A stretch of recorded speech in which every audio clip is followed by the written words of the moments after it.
Olá, você que está conosco novamente, aula número 10, Biologia, professor Cornélio e Arrase no Enem 2015. Estamos aí com você mais um pouquinho para nos deliciarmos da maravilhosa Biologia e da Ciência da Natureza, para integrarmos em seguida a Ciência da Natureza, a Física e a Química.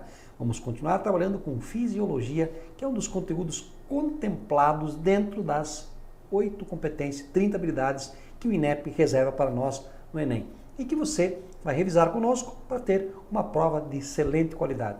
Queira você tirar a certificação para o ensino médio, queira você estar aprovado ou ser aprovado numa das inúmeras instituições que esse país tem e que reservam vagas via Enem e cada vez mais. Então vamos fazer uma prova lisa e lesa, das melhores provas possíveis, porque você está conosco e é um prazer imenso tê-lo conosco e, claro, acompanhe e curta as nossas aulas para nós podermos te ajudar também nesse Enem 2015. Vamos lá então, gente, continuar com a fisiologia e um pouquinho mais hoje da fisiologia endócrina.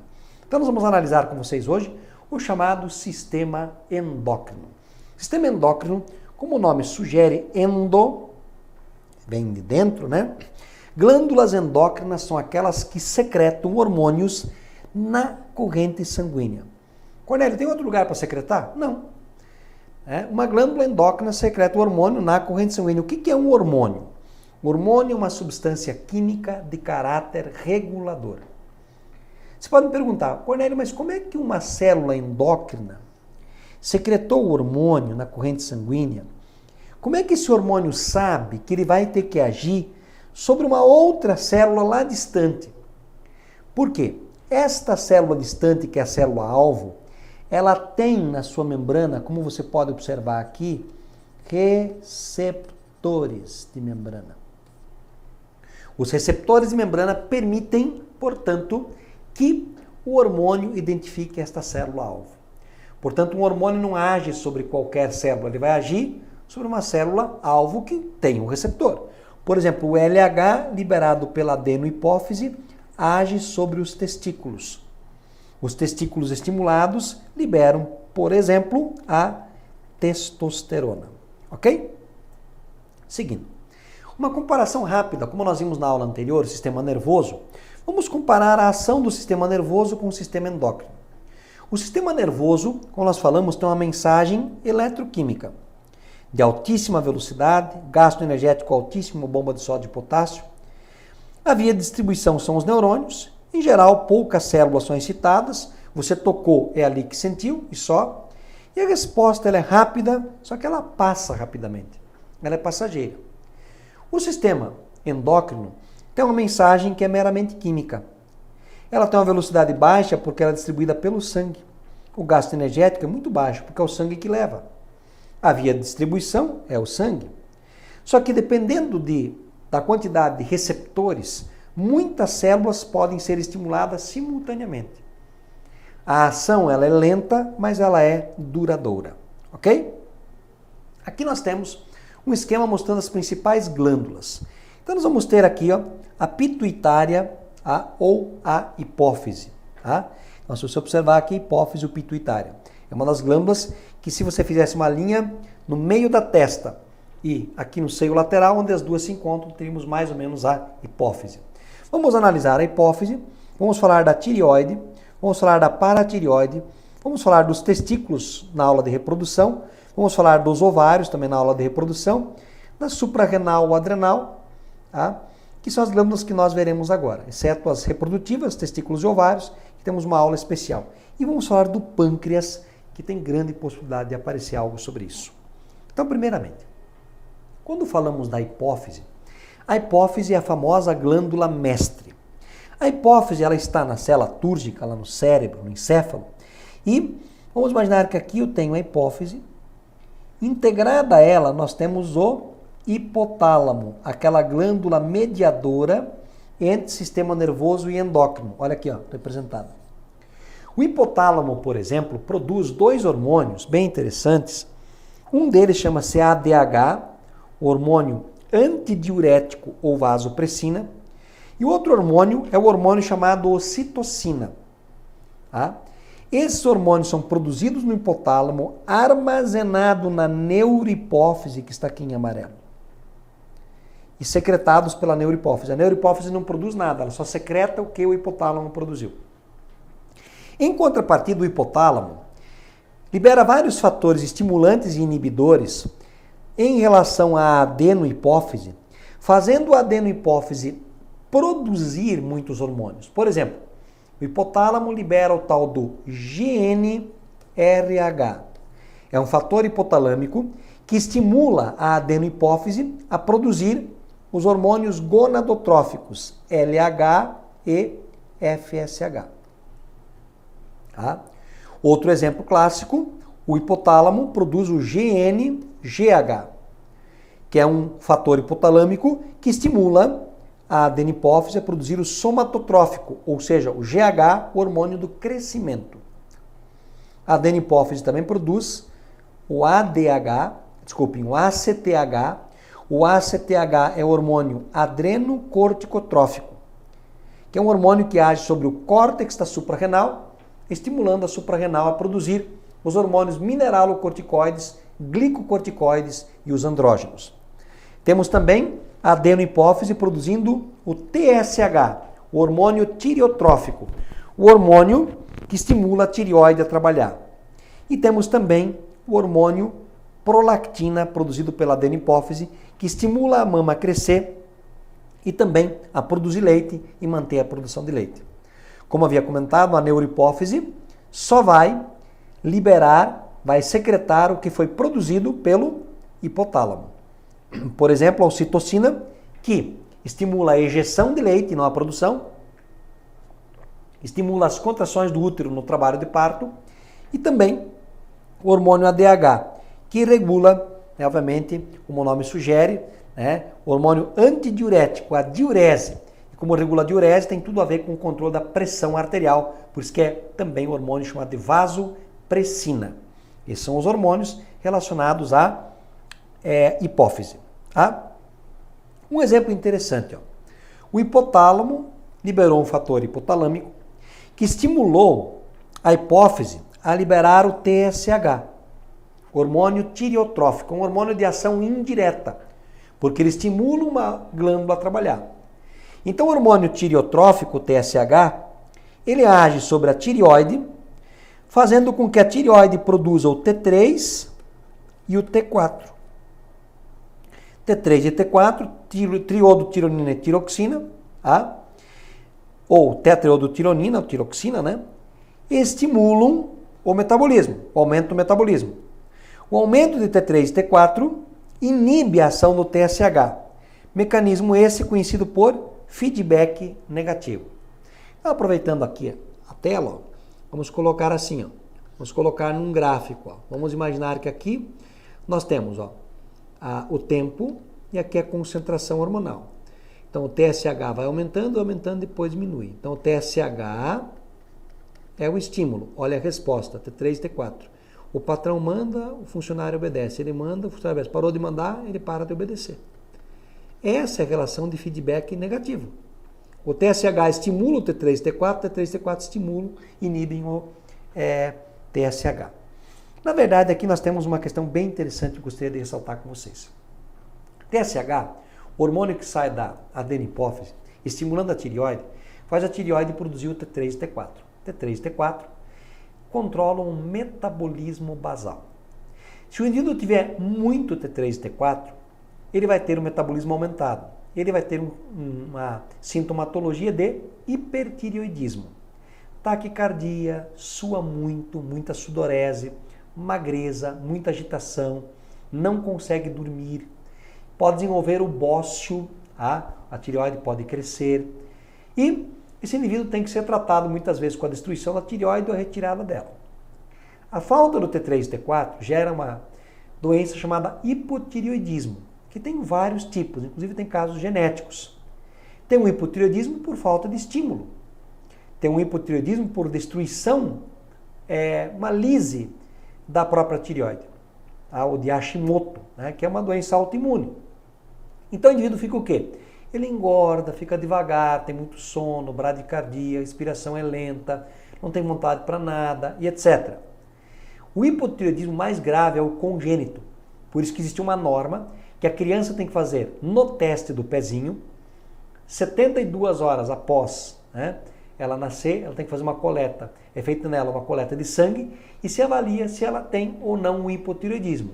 Que se tiver, ela tem que receber o hormônio T3 e T4 para evitar o cretinismo. Que aí, claro, ela teria um distúrbio mental bastante acentuado. Isso é bem feito no Brasil hoje, o teste do pezinho. Tá? No passado era muito comum no Brasil uma doença chamada bócio endêmico, porque as pessoas que viviam longe dos mares, nos sertões, etc., nos rincões, nos lugares mais distantes do mar, elas não ingeriam iodo. Consequentemente, elas desenvolviam o bócio, o tal do bócio endêmico. A tireoide crescia para compensar a carência de iodo. Obviamente, a partir da década de 50, o Brasil fez uma normativa que obriga a agregar o iodo no sal de cozinha, suprindo essa carência de iodo. Portanto, o bócio endêmico, embora exista ainda eventualmente, é mais para a história. Mas no passado foi um dos grandes problemas do interior no Brasil. Ok? Essa é a tireoide. A tireoide recebe o estímulo do TSH, que veio da adenipófise, e produz T3 e T4. Mas a tireoide produz mais um hormônio chamado calcitonina.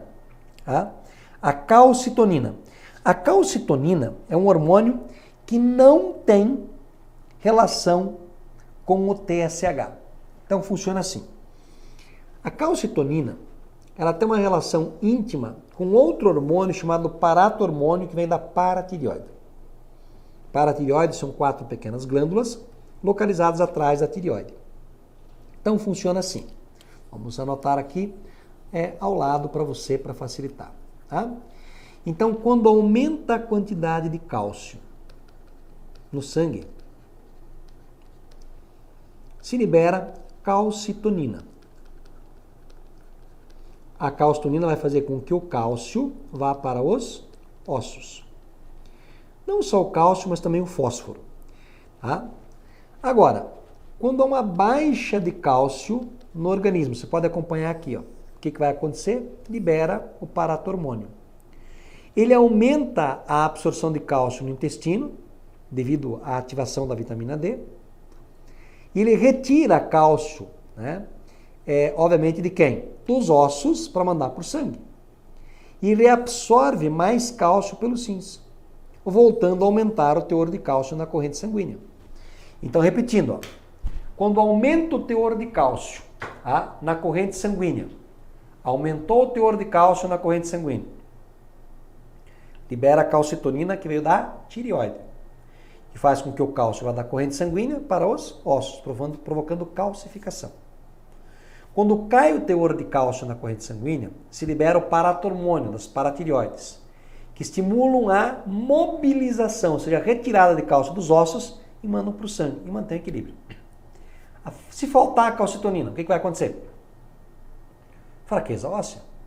Vai sobrar cálcio no sangue, pode levar a cálculo renal. Se tiver muita calcitonina, vai faltar cálcio no sangue, pode ter problema na coagulação, na contração muscular. Se tiver muito paratormônio, retira muito cálcio dos ossos, vai ter fraqueza óssea. Se tiver pouco paratormônio, vai faltar cálcio no sangue, pode ter problemas na coagulação e na contração muscular. Você vê que o excesso de calcitonina provoca a mesma coisa que a falta de paratormônio e vice-versa. Então eles regulam o teor de cálcio e fósforo no nosso organismo. Ok? Funções importantes. Seguindo. Uma outra glândula importante que vale a pena nós destacarmos, tá? É o pâncreas. O pâncreas é uma glândulazinha que fica na região do abdômen, próximo ao estômago, né? E essa glândulazinha, ela tem uma importância fundamental. Primeiro, o pâncreas é uma glândula mista ou anfícrina, porque o pâncreas tem uma função endócrina, que é produzir, entre outras coisas, a insulina e o glucagon, tá?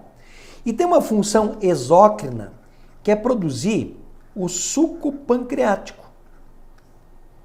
Então tem duas funções. Vamos entender aqui a função endócrina, que aqui nos interessa na aula de hoje. Então olhem só. Vamos imaginar que você tomou aquele cafezão, se alimentou bem. A tua taxa de glicose no sangue, ela vai aumentar muito. Então você fica hiperglicêmico, hiperglicemia. Você acabou de comer. A hiperglicemia estimula as células beta do pâncreas e inibe as células alfa do pâncreas. As células beta secretam insulina. O que vai acontecer? Vai acontecer que a glicose que estava no sangue passa para o fígado e vai ser armazenada na forma de glicogênio. Acontece uma glicogênese. Glicogênese. Ou seja, se origina glicogênio. Tá? Agora, vamos imaginar que você não comeu, ficou um tempo em jejum, está lá 3, 4, 5 horas. A tua taxa de glicose no sangue vai baixar. Você fica hipoglicêmico, hipoglicemia. Essa hipoglicemia inibe as células beta e estimula as células alfa. As células alfa passam a liberar o glucagon, que age sobre o fígado, só sobre o fígado, não age sobre os músculos, estimulando a quebra do glicogênio em glicose. A glicogenólise, a quebra de glicogênio em glicose. Então, a glicogenólise faz com que a taxa de glicose aumente. Existe uma doença muito comum no Brasil, o número não é bem exato, mas tem mais de 10 milhões, que é diabetes mellitus. Tem dois tipos de diabetes, na verdade. Tem uma diabetes chamada diabetes insípidos, a famosa diabetes de velho. Essa diabetes não dá só em velho, mas é a falta de ADH. Se falta ADH, não há uma reabsorção adequada de água. O indivíduo pode chegar a urinar até 20 litros de água num dia. Tem que ser imediatamente tratado.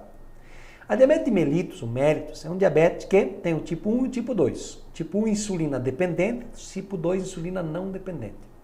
Tipo 2 é o mais comum, de caráter genético. Tipo 1 também pode ter um caráter genético, mas é uma doença autoimune. Tipo 1, onde o indivíduo destrói as suas próprias células beta.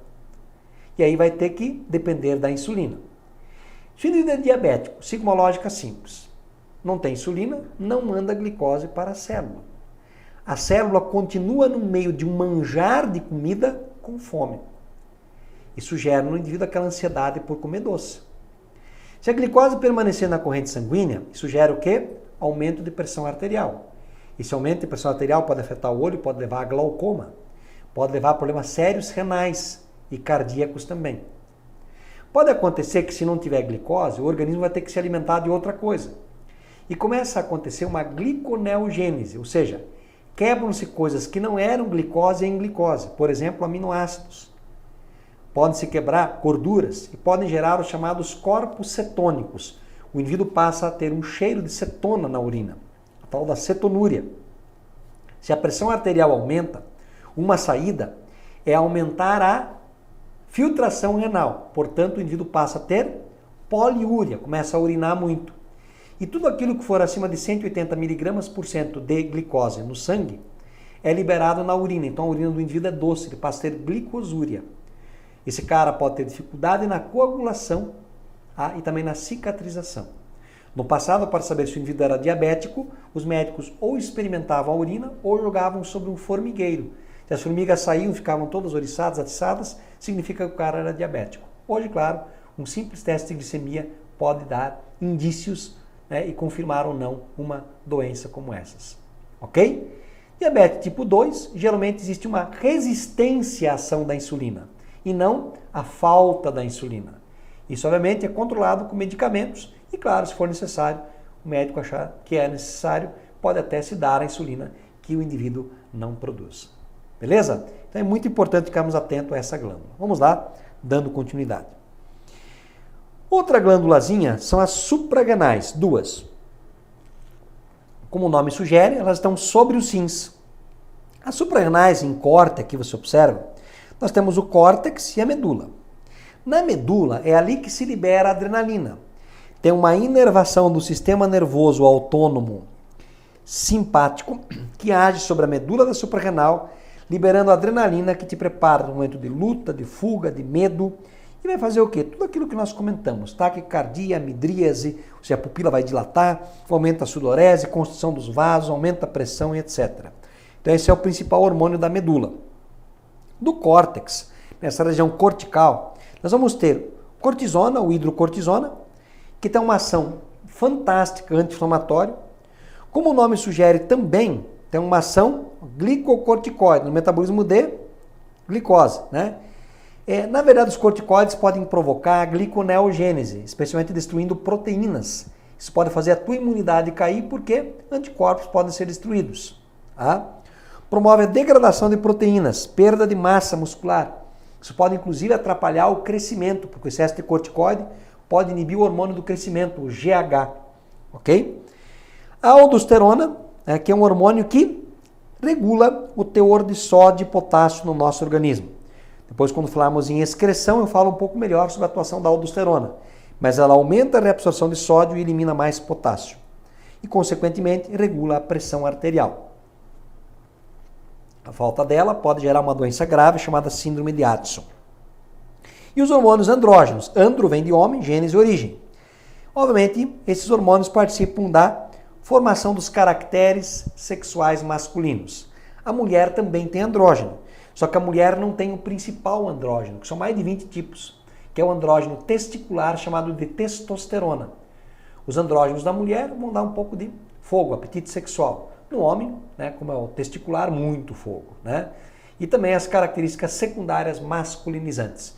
Uma mulher idosa, quando os ovários vão regredindo e ela ainda continua com a atuação da suprarrenal, ela pode criar pelos, né, o tal do hirsutismo. Outro exemplo, mulheres de circo no passado tinham um tumor na suprarrenal e produziam muitos andrógenos. E tinham pelos nas mamas, né, e acabavam tendo barba e eram usadas como mulheres de circo. Coitadas, na verdade deveriam ser tratadas porque estavam sofrendo de uma grave enfermidade. Seguindo, alguns exercícios agora. Os hormônios atuam em rede na integração de diferentes órgãos e sistemas fisiológicos de um indivíduo. O estrogênio, hormônio produzido pelos ovários, determina as características secundárias femininas. Por exemplo, além de determinar as características sexuais, também induz ao amadurecimento dos órgãos genitais e promove o ímpeto, o desejo sexual. Este hormônio é produzido principalmente aonde? Principalmente na hipófise? Não. No útero? Não. Nos testículos? Não. Na próstata? Não. Sobrou o quê? Nos ovários. Também pode ser produzido posteriormente durante a gravidez na placenta. Questão muito fácil, letra E é a resposta. Os hormônios exercem papel fundamental na integração do controle metabólico do organismo humano. Algumas das etapas do metabolismo estimuladas por hormônios estão resumidas a seguir. Gliconeogênese hepática. Quebrar alguma coisa que não é glicose em glicose. Síntese de glicogênio e mobilização do cálcio nos ossos. Aí ele coloca os hormônios insulina, paratormônio e epinefrina, que é sinônimo de adrenalina. Quem pode provocar uma gliconeogênese, quebrar algo que não é glicose em glicose? Para ter muito mais energia para você poder agir no momento de fuga, de medo, de pânico. Quem? Adrenalina. Tá? Síntese de glicogênio, quem que estimula? A insulina. Mobilização, ou seja, retira cálcio dos ossos, quem? O paratormônio. Tá? E aí nós matamos a questão. Tá? 1 adrenalina, 2 insulina e 3 paratormônio. Portanto, nós ficamos com a letra A. Seguindo, a coordenação das funções do organismo humano é feita pelo sistema nervoso e endócrino. Ambos os sistemas produzem os hormônios, substâncias importantes que influenciam a atividade de vários órgãos. Sobre os hormônios e seus mecanismos de ação é correto afirmar. A célula beta do pâncreas produz glucagon? Não, insulina. O hormônio que facilita a entrada de glicose está no sangue e nas células corporais. Que está no sangue nas células corporais. Na verdade, nas células beta que produzem, portanto, falso. A ocitocina, o hormônio secretado pela neurohipófise, estimula a dilatação, não a contração muscular do útero durante o processo de pré-parto. Falso. A tireoide produz os hormônios tiroxina, o T4, e a calcitonina, sim, que diminuem a liberação de cálcio e fósforo do sangue. A calcitonina, sim, o T4 não. T4 regula o metabolismo geral. O hormônio ADH atua sobre os túbulos renais, sim, promovendo a absorção de água do filtrado glomerular. A função é exatamente essa. O ADH aumenta a reabsorção de água, tá? Hormônio antidiurético, por isso a pressão arterial tende a aumentar. Então, correto a letra D. Ok? Seguindo. Analise o gráfico de um experimento onde o hormônio utilizado foi aplicado em mamífero. Observe as variáveis do gráfico. Massa corporal. Dias. Ó, aqui nós vamos ter até 600 dias. Este, ó, injetado diariamente com hormônio, injetado com o hormônio do crescimento, que cresceu. Grupo controle cresce menos. Grupo controle é para ter o quê? Um parâmetro de comparação. Grupo controle, beleza, né? Quando injetado diariamente com o hormônio do crescimento, cresce mais. O que nós podemos concluir aqui? Vamos lá. Com base no gráfico e em seus conhecimentos sobre o assunto, é possível afirmar que a deficiência deste hormônio acarreta diminuição na atividade anabólica, reduzindo a síntese proteica. Pode ser? Então, a deficiência neste hormônio, hormônio do crescimento, diminui a atividade anabólica, gasta energia para crescer. Pode ser? O crescimento do grupo experimental foi possível devido ao aumento das células e o número de meioses. Não, crescimento é a mitose. O grupo controle não é significativo? Claro que é, deu para comparar com o grupo experimental. Injeções deste hormônio de crescimento em pessoas desprovidas de receptores para os mesmos nas membranas das células contribuiriam para elevar sua estatura? Se não tem receptor, não tem como agir, portanto, falso. O referido hormônio possui seu locus de produção, o hormônio do crescimento, na tireoide? Não, o hormônio do crescimento é produzido aonde? Na adenohipófise, o GH ou somatotrófico. Portanto, ficamos com a letra A como resposta correta, né, dessa questãozinha aqui. Tá? Mais uma questão? O quadro abaixo apresenta algumas doenças provocadas por alterações hormonais. Diabetes mellitus, glândula afetada, pâncreas. Hormônio, qual que é o hormônio? Insulina. Alterações na secreção, o que acontece? Baixou o teor de insulina. Gigantismo, qual é a glândula afetada? A adenohipófise. Qual é o hormônio? O GH. Libera muito GH. Gigantismo, libera pouco, nanismo. Glândula afetada, bócio, tireoide. Qual é o hormônio? O T3 e o T4. Tiroxina, que é o T4, é o mais abundante, só que é menos ativo que o T3, triodotironina. E diminuição desta quantidade. Então ele vai querer saber os espaços A, B, C, D e F serão preenchidos corretamente. Então, insulina, né, na letra A. Na letra B, diminuição. Na letra C, hipófise ou adenihipófise.